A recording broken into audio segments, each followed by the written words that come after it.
Kapag ka naghahanap ka ng performance gaya ng sabi ko, huwag ka nang bumili ng Click 125. Bumili ka na lang ng Click 160 o PCX 160 kung Honda talaga yung trip mo. Pero kapag ka sakto lang yung budget mo at hindi ka naman naghahangad ng performance sa motor mo, bagay na bagay sa iyo tong Click 125. Oops, teka, bago ka magpatuloy sa aking video, huwag kalimutang mag-like, comment, subscribe.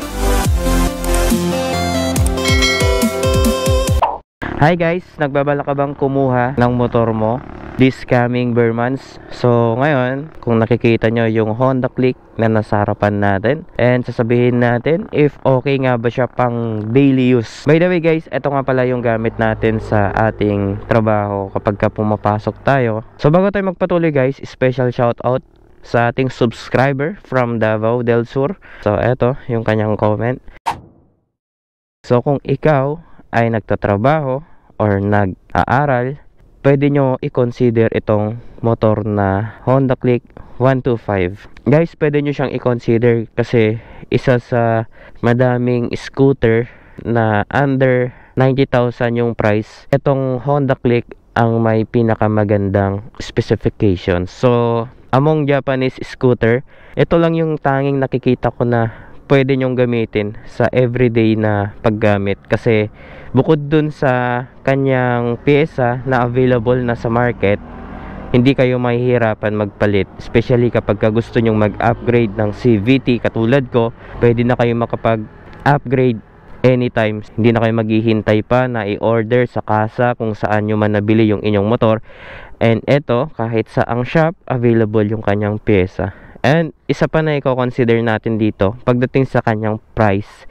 So sa price range nito, nag-average siya ng 85 to 87,000 pesos. So nakadepende na lang sa kukunin yung variant, if yung limited edition or yung standard edition. So depende na sa inyo, wala namang pinagkaiba, same lang din naman yung kanilang makina. Sa kanilang bigat, same na same. So bali sa sticker lang sila nagkaiba, then sa kulay ng kanilang mags.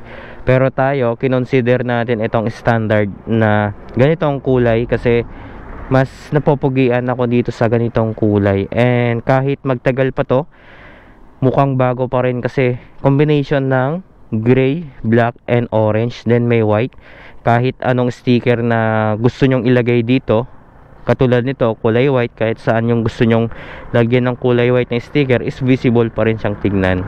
At kung matatanong nyo sa kanyang fuel consumption, dati, nung stock pa tong motor natin, kaya niya ma-reach ang 41 km per liter. Pero since nakapag-upgrade na tayo ng ating panggilid, and hindi ko muna sasabihin yung ating panggilid ngayon guys, kasi last video natin, kung napanood nyo yun, nag-combination tayo ng 10-12 na flyball and nag-stock spring tayo sa center spring. Naglagay tayo ng 800 RPM na center spring, and yung ating clutch spring ay nag 1,000 clutch spring tayo.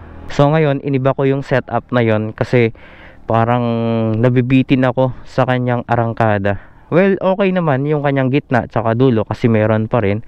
Pero eto, mamaya itetest natin dito yung ating Click if nag-improve yung kanyang takbo. Kasi yung dating setup natin, medyo magastos na siya sa gasolina, and pansin natin na laging mahiyaw yung ating makina, which is okay lang din naman sa akin. Pero kapag laging ganun kasi yung tunog niya, baka magkakaroon ng problema yung kanyang makina. So kapag gusto nyong mag-upgrade pala ng CVT, kung gusto nyo lang na magkaroon ng konting power lang yung inyong throttle response, try nyo munang laruin sa flyball. Then kapag medyo nabitin kayo, maglagay lang kayo ng medyo mataas na RPM. Pwede kayo maglagay ng 1K RPM. Pero kapag ikaw naman yung user na hindi ka naghahangad ng performance sa iyong Honda Click, hindi ko sinasuggest na magpalit kayo ng center spring o flyball. Kasi kapag nagpalit lang kayo o ginalaw nyo yung inyong CVT set, yung mangyayari kasi dyan, gagastos lang sa gasolina. Lalong-lalo na kapag hindi mo makuha yung tamang tono, yung top speed mo na 110, baka magiging 90 kph na lang, di ba? Kaya kapag nagbabalak ka talagang bumili ng motor na pang daily lang, pang service lang, sinasuggest ko sa'yo na all stock ka lang, wag mo na lang galawin yung CVT mo para hindi sumakit yung ulo mo. Kaya kapag pang daily mo lang, pang service sa pupuntahan mo from point A to point B, pupunta ka lang sa palengke, bumili, I really suggest na mag-stay ka na lang sa stock. Huwag mo nang galawin yung inyong CVT set kasi kapag nasimulan mo na yan, sasakit at sasakit yung ulo mo. Katulad ko, di ba? Nung una, talagang flyball lang, center spring, pero na-enjoy ko. Naglagay tayo ng pulley, naglagay tayo ng groove bell. So na-enjoy naman natin yon, kaso nga lang, katagalan, gusto mong ihanap talaga dun sa mas matipid and sa performance. Kaya kapag nagbabalak ka talaga na kumuha ng motor, kung performance ang hanap mo, huwag kang kumuha ng Click 125, masisira ang ulo mo. Kapag nagbabalak ka talaga na bumili ng motor, then performance ang hinahanap mo, huwag ito yung bilhin mo, promise. Kasi magsisisi ka, kaka-upgrade ng pang sidings mo. Hanapin mo kasi dito yung tamang tono para sa'yo. Pero kung gusto mo talaga ng performance, mag-click 160 ka na lang, o kaya mas higher, higher displacement kung performance talaga. Pero kung sakto lang naman sa budget, magtiis-tiis ka muna kasi mabilis naman na talaga yung performance nitong motor na to. Hindi naman siya napapag-iwanan ng mga ka-price niya na under 90,000 pesos. At ito pa rin ang pinaka the best sa mga scooter ng Japanese under 90,000 pesos. So pakita ko lang kapag may mga gamit kayo, kasi for sure yung mga nagbabalak na bumili ng Honda Click, hindi pa nila napanood yung mga upload natin. And eto, ipapakita ko lang yung loob ng ating compartment. So ito, may mga langgam pa, oh. Ayan, ganito na siya ka laki. So nasa 18 liters yata itong ating 18 liters ba to? Saan ba makikita yon? Basta kasya yung isang half face na helmet dito. So ito kasing natin, motorcycle cover natin ay nagtutuklap na, kaya yung mga puti-puti na nakikita nyo dyan, ayan, natatanggal siya. Meron lang pala akong concern dito sa ating takip ng ating gas tank, kasi minsan kapag nagpapagas tayo katulad yan, ang tigas niyang ma-open. Ayan, so siguro dito lalagyan ko na lang ng pampadulas para kapag nilock natin siya, ayan, mabilis lang. Meron kasi talaga yung time na ang tigas niya ma-open, lalong lalo na kapag nabilad sa araw tapos magpapagas ka, ang hirap talagang buksan at ang hirap siyang isara. Kaya napilitan akong gumamit ng ganitong basahan, pero ito din yung pinangpupunas natin sa kanya. So ipakita ko sa inyo yung odo natin kung ilang kilometer na yung natatakbo natin. Ayan, nasa 5,002 kilometer na siya. So ayan, kulang lang to sa linis, kaya ganito yung itsura niya. Kapag nalinisan yan, bagong bago talaga, ganyan. Tapos isa pa sa concern pala nila, eto, mahirap daw isara, pero ako di ko na tinabasan to kasi yung mga iba, ito tinatanggal nila to. Ayan, hinihila nila ng ganyan, pati to tinatanggal nila. Ayan, so bali ito yung nakaposition dito. So lumalapat ng ganyan to. Kaya kapag sinara natin to na walang ganyan, ayan, basic lang, di ba? Ayan, may sasara nyo siya kagad. Pero try nating buksan. Ayan, so buksan natin, tapos ilagay natin to, kasi baka mamaya sabihin nila na ang hirap isara, pero madali lang naman kapag nakalagay yan. Ayan, lagay natin. Pwede nyo siyang tabasan, so nakadepende lang sa inyo kung gaano siya kataas. Kasi sa akin, hindi ko na tinanggil yan, ayan, kapag isasara kasi natin, kailangan mo pa ng pressure, kailangan mo siya itulak. Ayan, so kapag tumunog, okay na yun. And kapag pipindutin natin, kailangan lang natin i-push to, tapos pindutin natin tong seat, ayun, tapos open na. So ganyan lang siya kadali. Kasi kapag nirerekta mo dito, napipindutin ka agad yan. Tignan nyo, pipindutin natin doon, tapos lock natin, tapos pindutin natin, napupush natin siya, kaso meron pa ring pressure, kailangan mo siyang itulak ng maigi. So try nating i-push naman to. I-lock muna natin. So nakalock na yan. Tapos i-push natin, pipindutin natin to. Hindi mo maririnig yung tunog dito. Push natin. Ayun, wala kayong narinig, diba? Tapos angat lang natin. Ayan o, na-open na siya. So ganun yung technique dyan. Then sa mga baguhan pala, ito kasi is 2 beses kasi to pinapaikot yung susi niya. So ito, kapag ka nakatapat doon sa seat, yan yung pag-open natin sa U-box. So kapag ka dito naman sa pinaka bilog na yan, mahuhugot natin yung susi. Yan, ganyan siya. Kasi kapag nakatapat doon sa seat, hindi mo to mahihila. Ayan o. Tapos tignan, hindi pa siya naka-open. So kapag naka-open, nandito sa may icon na to, yan o. Pagka nakatapat na dyan, ayun, makikita nyo na nag-open na yung dashboard nya. Ayun, nalaman nyo yung mga ibang detalye dito sa motor na to. Tatry nating top speed dito if ilan yung kaya niya, kasi nung last na nag top speed tayo sa kanya ay nasa 118 yung ating top speed. So by the way guys, meron na pala siyang pocket dito. Ito yung kanyang bulsa. Dito natin nilalagay yung ating cellphone, minsan yung ating wallet, pero dapat yung mga lang maliliit lang, kasi kapag medyo makapal yung wallet mo, katulad nito,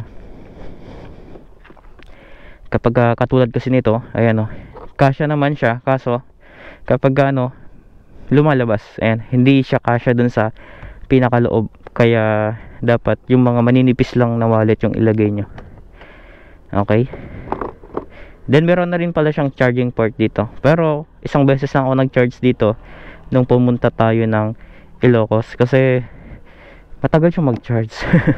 Bagay na bagay lang talaga siyang gamitin kapag siya, for emergency purposes, katulad ng may biyahe kayo tapos lobat ka, pwede ka mag-charge. Pero matagal siyang mag-charge Hindi ko lang alam kung nasa cable nga ba yung problema or dyan mismo.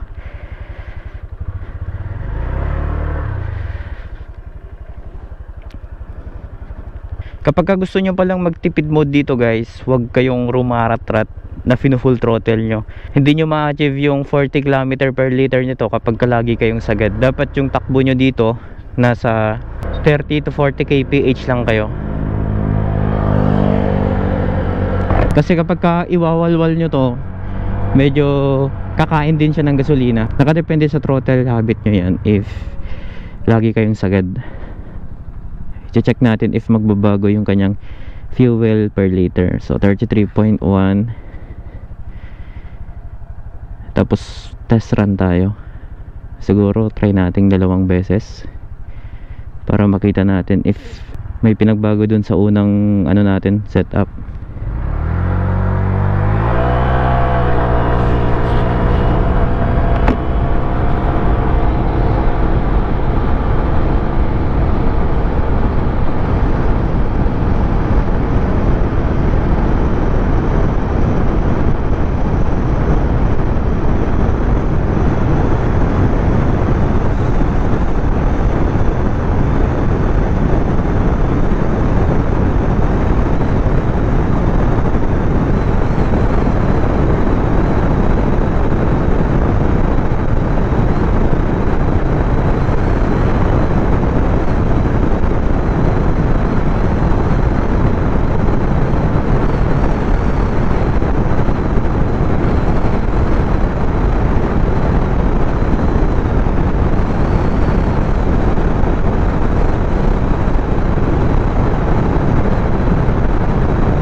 Parang wala sa mood tumakbo yung motor natin So 115 yung top speed natin. Pero kasi hindi pa natin nayukuan ng todo. Isa pa, try natin. So guys, 115 tayo. And sa pangalawa.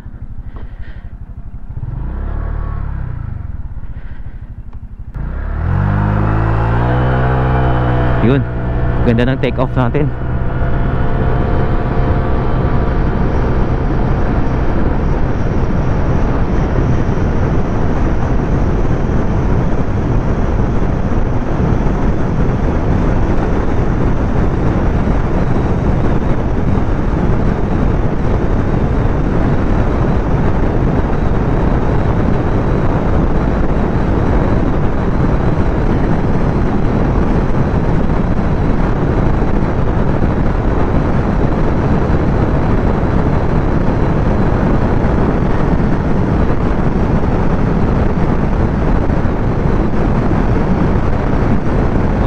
117.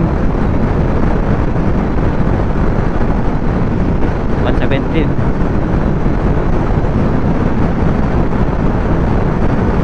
$118.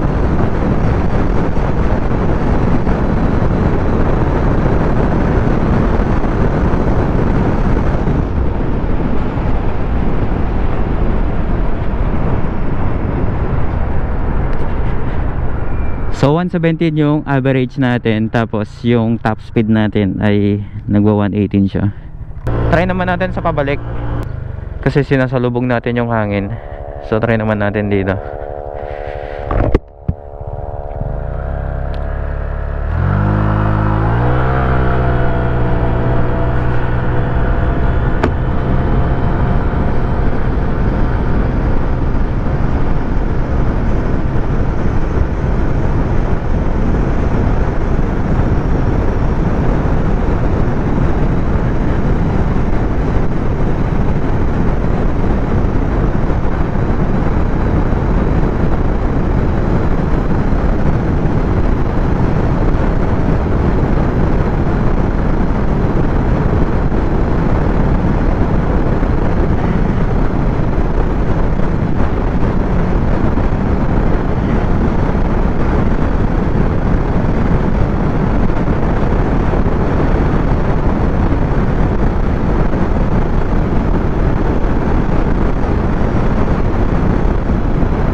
So sa pabalik naman 114, 115.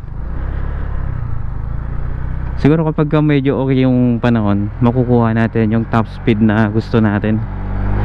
Pero sa ngayon, yung top speed natin 118. 118 talaga yung pinaka top speed. Then nag-average siya ng 117. Okay guys, so hindi dito nagtatapos ang ating video sa pag-update sa inyo about dito sa ating motor. So madami pa tayong future updates sa motor na ito. So mag-abang-abang lang kayo kasi nakadepende kasi yan sa panahon. So kung makikita nyo, makulimlim na naman. Kaya kanina nung nag-test tayo, iba talaga yung impact ng hangin kapag sinasalubong natin. So yun yung top natin, top speed. So kapag magtatanong kayo guys kung ano yung specs natin, heto sasabihin na natin. So naka-pulley tayo, naka 13.5 na kalkal pulley, stock yun. Then yung spring natin ay naka 1000 RPM. Pinalitan natin yung 800, nilagyan natin siya ng 1000 RPM para kahit papano okay yung acceleration natin kapag umarangkada tayo.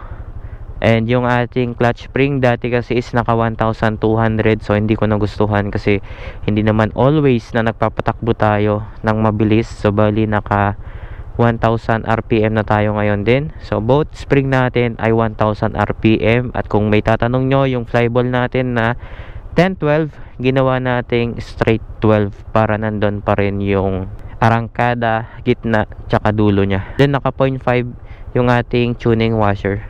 Sa ating lining, stock lining. Then yung gamit natin na bell ay yung ating XKD na groove bell. So yun yung ating specs dito sa ating motor. Kaya kapag all stock yung motor mo, hindi mo talaga magagain yung top speed na yun. Kaya kapag naghahanap ka ng performance, gaya ng sabi ko, huwag ka nang bumili ng Click 125, bumili ka na lang ng Click 160 o PCX 160 kung Honda talaga yung trip mo. Pero kapag sakto lang yung budget mo at hindi ka naman naghahangad ng performance sa motor mo, bagay na bagay sa iyo tong Click 125. So yun lamang guys, salamat sa mga nanood at pwede nyo itong i-share sa mga nagbabalak o nagpaplanong bumili ngayong bare months ng kanilang mga motor.